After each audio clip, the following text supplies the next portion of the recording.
वाला नहीं हूँ, मैं परेशान करता हूँ, होता नहीं हूँ कभी। गया जिला खड़ा है, मजाक मत करो।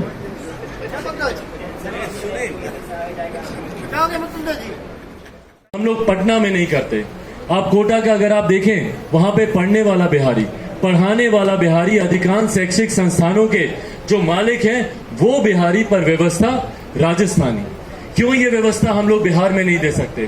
क्यों इस तरीके की एजुकेशनल हब हम लोग बिहार में नहीं बना सकते? आप शिक्षकों की हालत देखिए, यहाँ पे किस बदहाल परिस्थिति में है। और हाल फिलहाल के दिनों में हम लोगों ने जिस तरीके से देखा, शिक्षकों का आक्रोश सड़क पर आया हुआ था।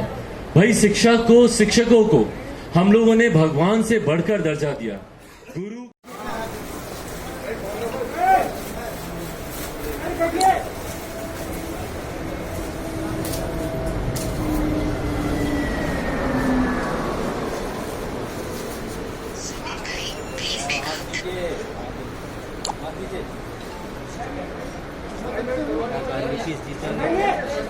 बिहार हार जाएगा, युवा का पलायन होगा, युवाओं का पलायन होगा।